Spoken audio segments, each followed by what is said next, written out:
You got any more abuse you want to hurl my way? Hey, welcome back, ScreenCrush. I'm Ryan. So, are you guys enjoying Secret Invasion? Like, I'm kind of split. Like, I like it. It's no Loki, but it's like way better than She-Hulk. But it doesn't feel like as big as this story should be. Now, a little later, I'm going to be joined by Colton Ogburn and Alicia Grauso to get their thoughts on this. But first, here's my take. Yeah, what's your problem with the show? Okay, well, two things. First of all, the show is not like the comic book. That was an amazing, huge crossover which touched like every title in the Marvel Comics line. Now, the MCU has adapted these same crossover stories, but they do it in a single movie. Avengers Infinity War was the Infinity Gauntlet. Captain America Civil War adapted the Civil War comics crossover. You get the idea. Paring down these crossovers into a single movie does work better for this medium, but those movies still felt epic in scale. Secret Invasion does not feel epic in scale, and it should. So in the comics, Secret Invasion was a major turning point in the universe. It's when the sins of the Illuminati came back to haunt them. Public faith in heroes fell apart. Norman Osborn was put in charge of the Avengers.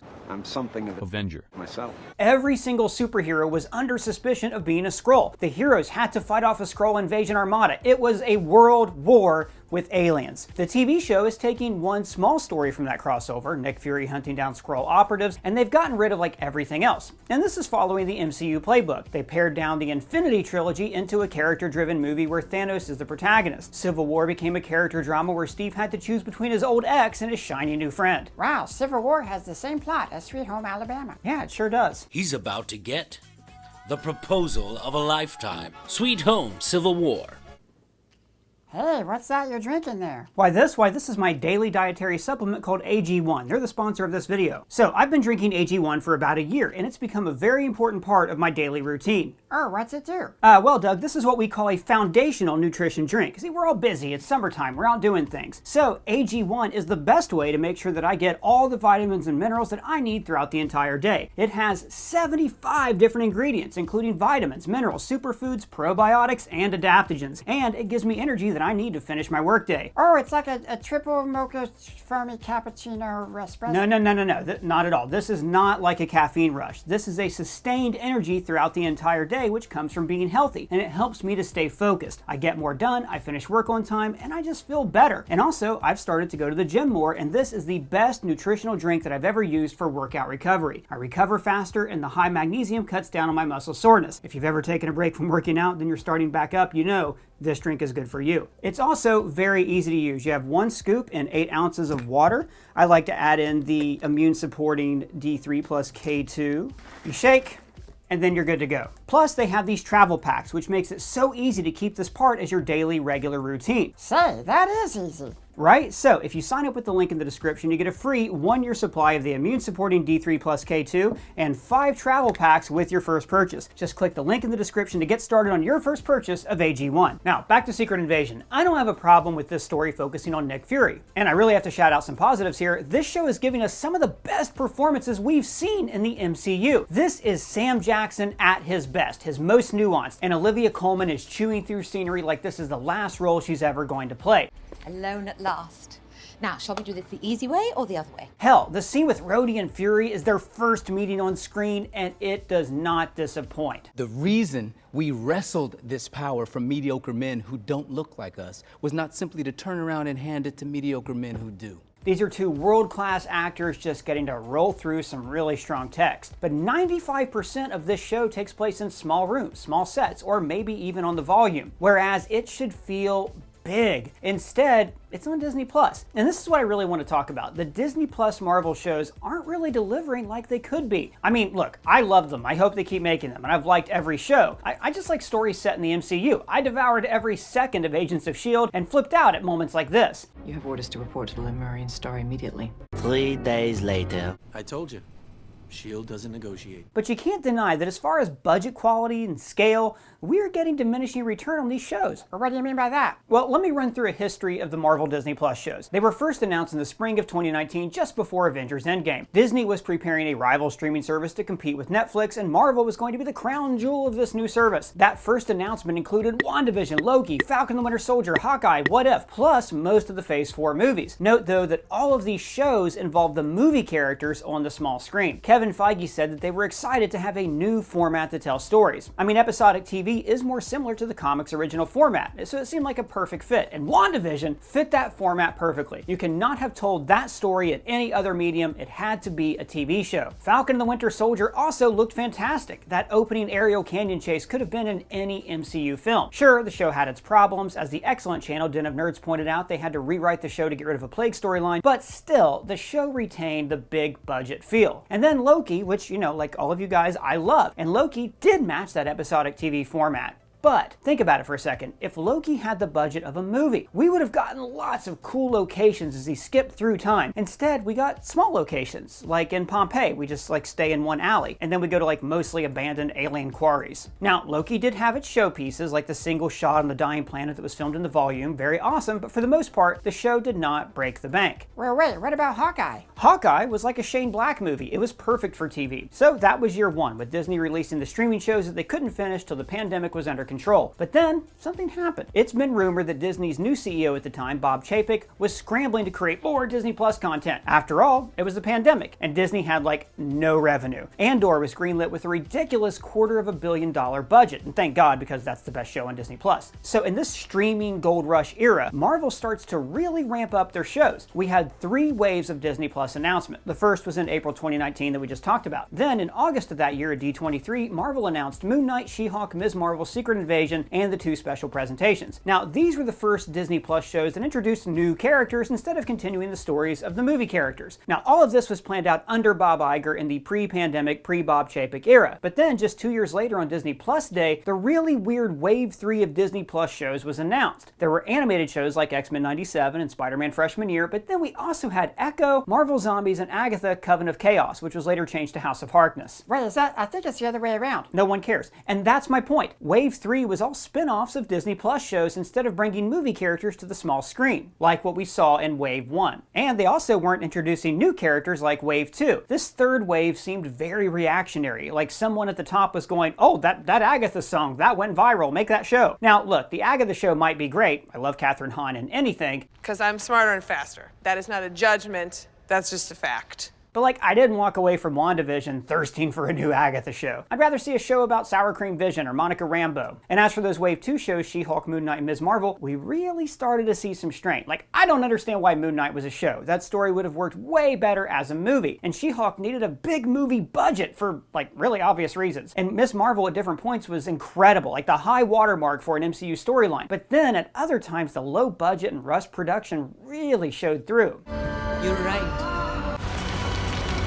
And now Echo is, I'm hearing, so bad that the new Disney regime is dumping it out on a single day. So what's going on here? Yeah, what's going on here? Well, Doug, it's pretty simple. They're overdoing it. Phase 4 had more hours of programming than phases 1 through 3 combined. The studios have been stretched thin, and it's making their stories slide backwards into mid-territory. So many of the Phase 4 and 5 films should have been home runs. The Eternals, Ant-Man 3, hell, Shang-Chi should have already had a sequel out. The first new standalone character of the multiverse saga, and no sequel. Because they're doing too much. They're introducing too much new IP, not bringing the characters together for a team-up film, and the production quality is suffering. Like, look, I loved the She-Hulk comic. The show had so many perfect elements in place, but the production budget just killed it. It had too many episodes, rearranged the order of episodes, and then ordered a new ending at the last minute. And then they introduced Scar and World War Hulk in the lamest possible way. This is my son, Scar. And so all of this brings me to the much delayed show Secret Invasion. We've got the first big episode set piece with the terrorist attack, and then a few cameos from supporting characters from the movies. But otherwise, this show feels very low budget compared to what a movie would have been capable of doing. And don't get me wrong, you can have a low budget spy thriller, like the 70s spy genre was filled with low or mid-budget classics. But this show should feel like a sequel to The Winter Soldier, and it doesn't. It barely even feels like it's in the same universe. I keep watching it and thinking, there's no reason for this to be a show. The story would have worked better in a movie. The episodic format is stretching the story too thin, like butter over too much bread. Most Disney Plus Marvel shows are like this. She-Hulk, Moon Knight, that would have been better movies, whereas like the Eternals really should have been a show. Go back to that original announcement when Feige said that Disney Plus was supposed to offer them exciting new ways to tell these stories. I don't feel like Marvel has been using Disney Plus us in the right way. Look, superhero shows are nothing new. When WandaVision debuted, we'd already seen hundreds of hours of the CW Arrowverse shows and several seasons of Agents of S.H.I.E.L.D. But WandaVision was not just a superhero show, it was the MCU on TV. But now, Marvel feels less special, not because there are too many shows, but because the quality is kind of sliding backwards. Again, Secret Invasion is a really good show, but it would have been a great movie. But that's just what I think. I'm joined here by two of the best. We have ScreenCrush's own Colton Ogburn and Screen Rant lead features trainer Alicia Grauso. So I'm really excited to talk to the two of you about this. Alicia, I want to start with you. So, what do you think of Secret Invasion so far? So I feel like there are a lot of really great elements. The acting's phenomenal. The chemistry between Ben Mendelsohn and Samuel L. Jackson is, like, for me, the spine of the show. And I think Talos, I think it's his story even more than Nick Fury's. My issue is that the one thing Marvel has always done really, really well, like even when their stories have been uneven, is character. They've always known their characters. They've always nailed their characters. This Nick Fury feels like somebody completely different. And I know that's part of the story. Like, I know they're reiterating, you're a different man, you're, not the same. I get that. But this almost feels like he had a personality transplant. Like, it's just a very different way of playing it, and I'm not sure it's earned. Just to follow up, do you think that's in part because we haven't seen any of these things happen to him? We've just heard, you went to your space station, you weren't the same after, instead of actually seeing him come back from the snap and have that moment of realizing, oh my God, I'm pointless and I have no say here. And it's a lot of telling, not showing. Do you think that's the reason why? Okay. I think that's why, yeah. I mean, there was that one scene that showed the flashback to him, getting dusted, and then that's about it. But, like, there's none of the backstory. There's none of the backstory with, outside of Captain Marvel, there goes one of the cats, outside of Captain Marvel, you don't really get a sense that, like, it's hard to believe all of this was happening behind the scenes. Like, oh, okay, Nick Fury's married? That okay. I can believe. Like, that, elements like that and the Skrulls helping to build S.H.I.E.L.D. up. We've had a video come out yesterday that was a lot of fun where we talked about Hydra. To me, that is just one of those, like, you can go back and retcon and have a good time with it. But I think you make a strong point about how, this is a character, Fury, who we've never been able to see what's going on behind the curtain, so much so that now it feels like it's a totally different guy. But maybe he's a Skrull. That's what I'm like, is he a Skrull? I have a theory about that, but we'll get to that later. But, like, he just feels real, like he was always Samuel L. Jackson being Nick Fury, and now it feels like Nick Fury as Samuel L. Jackson. Like, he's a lot more, like, loosey-goosey and, like, just laissez-faire and mean. Like, he does not treat Talos very nice. Like, it's just, and maybe that's PTSD. I don't know. It just feels like, man, there's a whole lot more that we need to see of what happened to Nick Fury for me to, like, get on board with this character. I think you raise a good point about Fury not necessarily feeling like the same person. Colton, what are your thoughts on the show so far? We're at the mid-season point now. I'm really enjoying it. I mean, I don't know if that's worth anything coming from me. I also really like The Flash, so, but I'm really enjoying it. I've liked most of the Disney Plus Marvel shows, and I would say this one's pretty up there for me. Maybe I'd put Loki above it, and that's about it.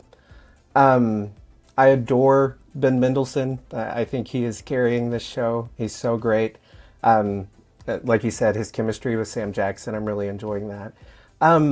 This series, it's different. Not just from the other MCU series, but the movies as well. Like, the MCU always has humor, which I enjoy. I love that the MCU incorporates a lot of humor. This show is not that funny. And it's not like they're trying to be and it's not landing. They're not really trying to be. They're going for a serious, dark, like, eerie feel for this show, and I'm enjoying that. It feels cinematic. I agree with Ryan. It should be a movie. A lot of the shows they do should have been a movie. I feel like I have that critique just about every time now, and I would agree that yes, Marvel is stretched thin, but if I take that stuff out of consideration and judge it for what it is, I'm enjoying the show. So it's interesting though when you look at this in the context of Disney Plus shows as a whole, right? Because when Disney Plus shows started, like I was saying earlier, it seemed like an almost anti-CW universe. It wasn't Marvel on TV like Agents of S.H.I.E.L.D. It was the MCU, and it just happened to be on TV. And since that wonderful first year, you know, I know we were at the time like, oh, Falcon and Winter Soldier seems a little uneven, and Hawkeye is what, you know, we can make nitpicks and complaints. I don't think you can deny that 2021 was by far the best year for Marvel streaming. Colton, where are you at on like the overall status of Disney Plus shows? Obviously, we've scaled back this year too. We were supposed to have like a show a day, a show a week, but now we've pulled back to like 2.5 shows. Well, I'm glad they're scaling back. You know, it's been confirmed. I think Feige has said they're going to be scaling back. I know with Bob Iger being back at Disney, he also wants to scale back on the amount of TV shows and whatnot. And I think that's a good idea. I like getting lots of Marvel shows and movies. I love Marvel, but not to the extent where Kevin Feige becomes stretched thin and everything starts feeling disconnected and not, you know, well made and just lacking that feel that you get with an MCU project. You know, I remember how it used to be when an MCU movie came out, any MCU movie came out, it was an event, you know, just as much as an Avengers film was. Now it's just kind of like, oh yeah, there's another one up on Disney Plus now. So in terms of Disney Plus and making MCU series, what I would like to see them do is not say, oh, we've got this character, let's do a series. I think for them to do a series, the story needs to call for a series. Like, it needs to be a story that could not be done as a film. You know what I mean? Like WandaVision. Yeah, WandaVision's a perfect example. Like, there are certain stories that call for a certain length and character development and having, you know, an episodic type thing. But other stories do not. And I think what they're doing is they are not choosing wisely what they make a show and what they make a film. Alicia, do you think that part of that reason for what Colton just said is Disney is going through and maybe making a determination, not based on the story, but on the character, and saying, well, we don't necessarily think a She-Hulk movie would do well, or probably more likely, we don't have the rights to a She-Hulk movie, Universal does. Well, we don't know if Moon Knight's a big enough name, so let's make that a series instead of a movie. Do you think that's the determining factor here? Maybe under Chapek, but most of them, I mean, his tenure was so short-lived that most of these were already in motion. I don't think it's as much about brand name. I mean, they made a talking tree and like a raccoon, like two of the most beloved characters ever. So I don't think, you know, character recognition. And people forget too, like when the Avengers first started, Iron Man, Captain America, Thor, they were not Marvel's like top tier A-list, because those belong to all the other studios. Spider-Man. Yeah, there were articles like here comes Marvel's B team. You know that I remember. Yeah, that. and so I don't think that's the issue. I think the issue is they were trying to. This is gonna sound really cynical, but I mean I've been in this industry for how long? So let's just tell it like it is. They're trying to get a more diverse and younger audience to Disney Plus, and I think it's great. I think absolutely we need stories. Like I loved Ms. Marvel, like. Iman Vellani is a revelation. Like, she's amazing in the role. I thought Moon Knight was fantastic. Like, but I think the problem is when you've spent 10 plus years with this handful of characters, like the original Avengers that you love, and now they're trying to introduce all of these new characters all at once. There's not been time to really, like, connect with them. And even, you know, in Secret Invasion, like two characters we've seen the most, you know, like Maria Hill and Everett Ross, like, you know.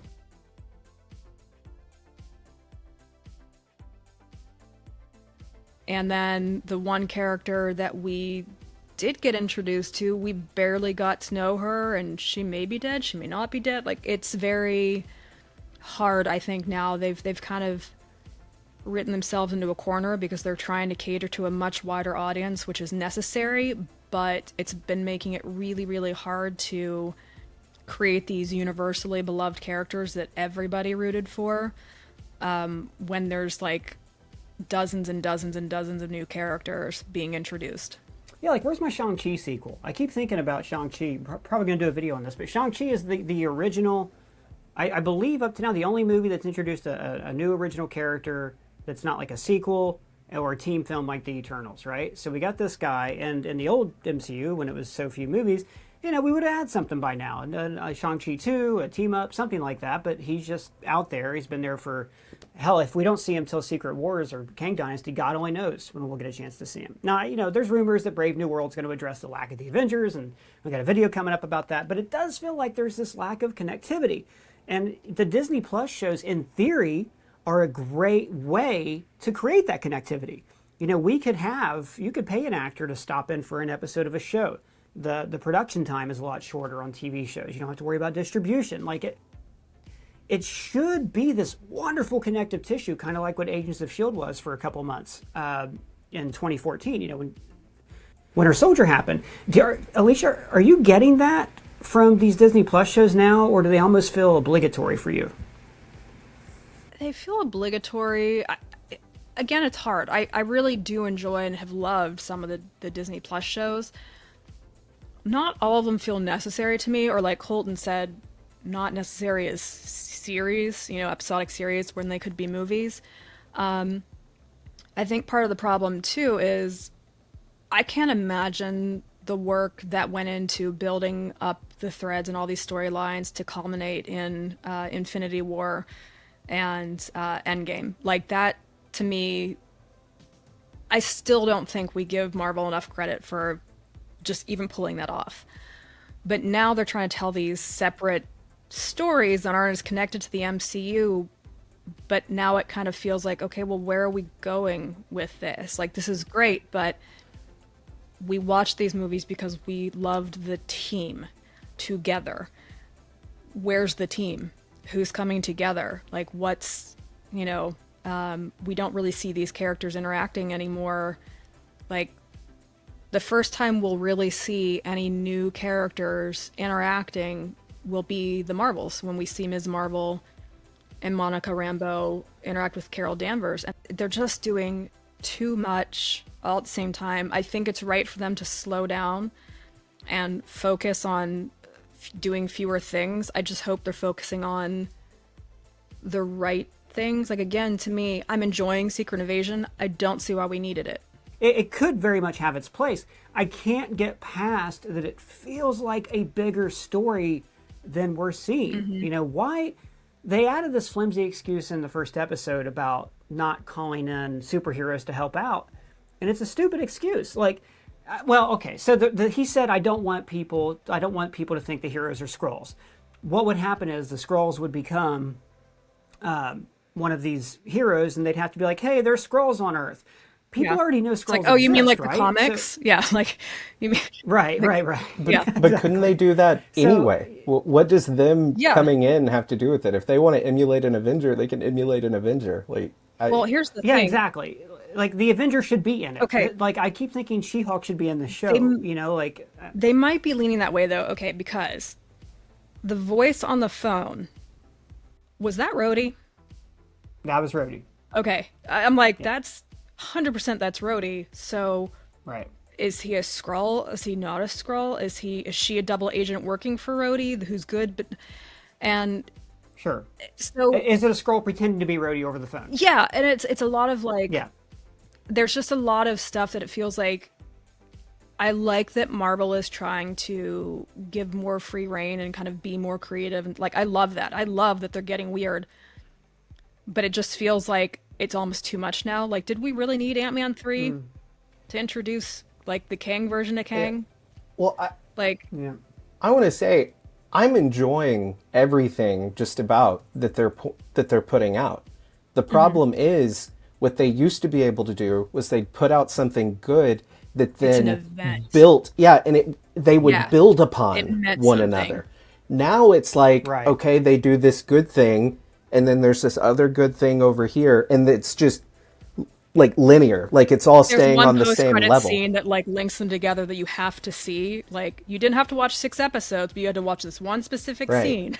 Yeah, and like, and it's, of course, you know, we watch it all, we enjoy it all, but general audiences, their shows and their movies are not marketing one another like they used to. I still think, though, like maybe this is my comic book bias. When I look at Secret Invasion, I think, imagine if Secret Invasion would have been done in an Avengers movie. And you would have had Tony Stark, Captain America. Like, imagine seeing those guys dealing with the Skrull invasion threat. That's a better story than the personal spy drama we're currently getting. The Winter Soldier is a personal spy drama that's better than the one we're currently getting. Yes. So I mean, think imagine like Cap and Black Widow sitting across from one another and trying to figure out, are you my friend that I've been friends with for however many years, and that we've you know, or Natasha and Clint, like one of them might be a Skrull. Like that's such stakes or to me. Like in the comics, Linda Cardellini Mockingbird. Yeah, or like could be a Skrull. as like, opposed to like, oh, Everett Ross was a Skrull. Okay. And then it goes nowhere. Yeah. And he'll probably not be a Skrull at the end of the series. Yeah. Bye, Everett Ross, I guess.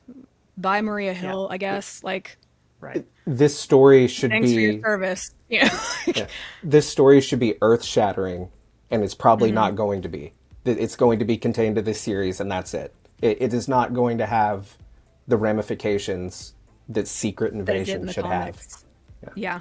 Like, this is truly, I think that's part of it too. And Ryan, you mentioned earlier that it feels like the stakes should be bigger. And I think that's part of it, where like it keeps telling us things instead of showing us things. It keeps telling us this is world ending. It keeps telling us this is a huge event. But it's like, but you're not showing us that.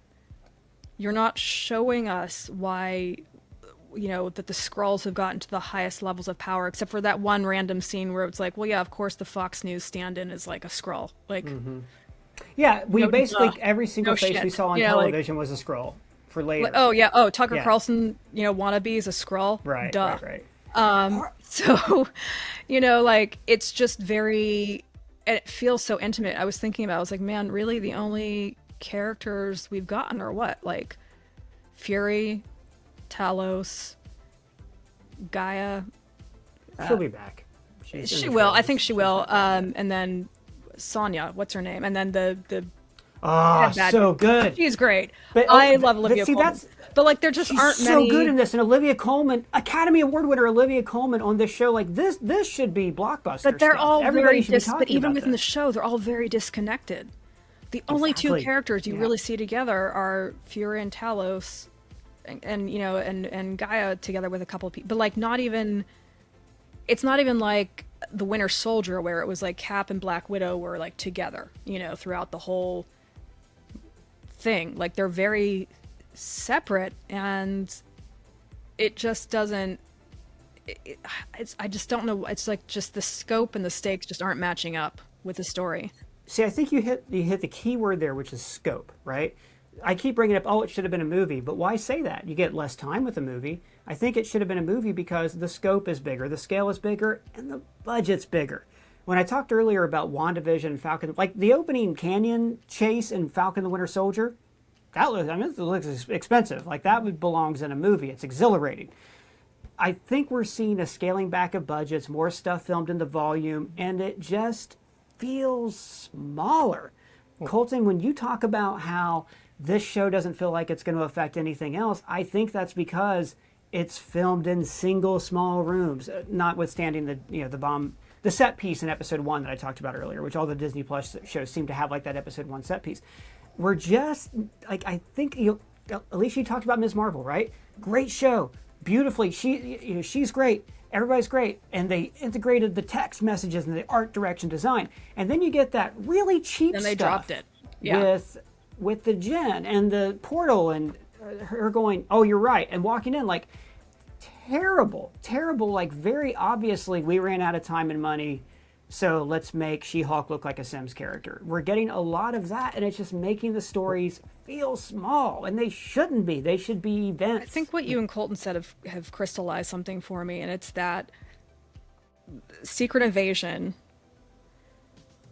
is trying to do the tone and the feel of Winter Soldier, but the scope of an Avengers movie, and those two things don't match, because the Winter Soldier was a paranoid 70s style thriller, and it was really about like just a couple of people on the run, you know, and chasing down one guy. This is a whole like globe spanning huge scope, but it's set in these like claustrophobic, these small settings like train cars, and I think the biggest set we had was like the big open market with the explosion, but like it's train cars, it's small like factory, like freezer, you know, meat lockers, and it's supposed to be adding that sense of paranoia, but it's not really, like the pieces around it aren't really like the music of Winter Soldier. Like the Winter Soldier's theme is still one of the creepiest, eeriest themes.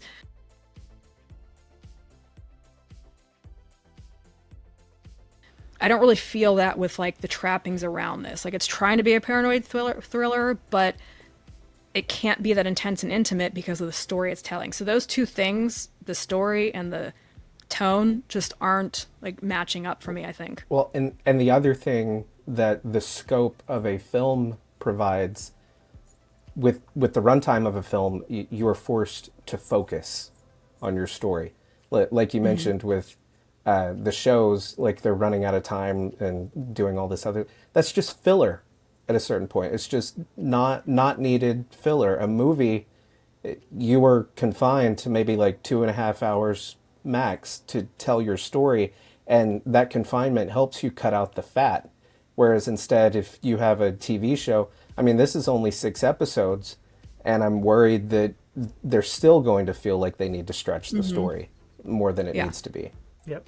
Like, don't get me wrong, I love Again, Olivia. I don't want it to slip into CW territory. Yeah, like I Sorry, don't love Alicia, Olivia, or I love Olivia Colman, but how could her character not have just been Val, like the Contessa? And you replace her with Contessa, and we get more of her. They do essentially the same exact thing. She actually has ties to Everett Ross, and we get to see more of her development for the upcoming Thunderbolts movie or whatever project she pops up in next. And don't get me wrong, again, I love Olivia Colman, but like she's yet another new character that it's like, okay, well, if we never see her again after this series, like, okay, like that's fine, you know? I don't know. I'd like to. I mean, she's the Dolores Umbridge of the I'd MCU. love to see I her really again. would miss her. I'm just saying, like, pretty I great. think she fulfills the same role that another newer character could have fulfilled, and we could have actually like had her story more built out, you know? So You're not wrong. Yeah, I agree. All right, well, guys, I'm going to have to wrap it up there, which is a shame because I'm very much enjoying this conversation. Colton Ogburn, where can the people find you? You can find me on Twitter for now, Colton Ogburn, and videos here on ScreenCrush. And Colton's currently shopping for a Blue Sky invite. If any of you out there have one, Alicia Grauso, where can the people find you? Well, Twitter for now. We'll see. I'm actually on at Alicia Grauso. I'm on Blue Sky now. Colton, I will give you an invite if I can find one. And basically all the normal ones: Instagram, Twitter, Spoutable now too, all underneath my name, Alicia Grauso. Fantastic. And I got to recommend both of these people for follows, both for their opinions on film, and Alicia's always posting amazing pictures of her cats, which I cannot recommend highly enough to all of you out there, cat lovers or no. But we want to hear from all of you guys. What do you think about this? You can add any of us on all those social media platforms we just mentioned, or talk to us in the comments below. And hey, if it's your first time here, welcome to the channel. Thanks for watching all the way to the end. Make sure you subscribe and smash that bell so you don't miss a thing. For ScreenCrush, I'm Ryan Airy.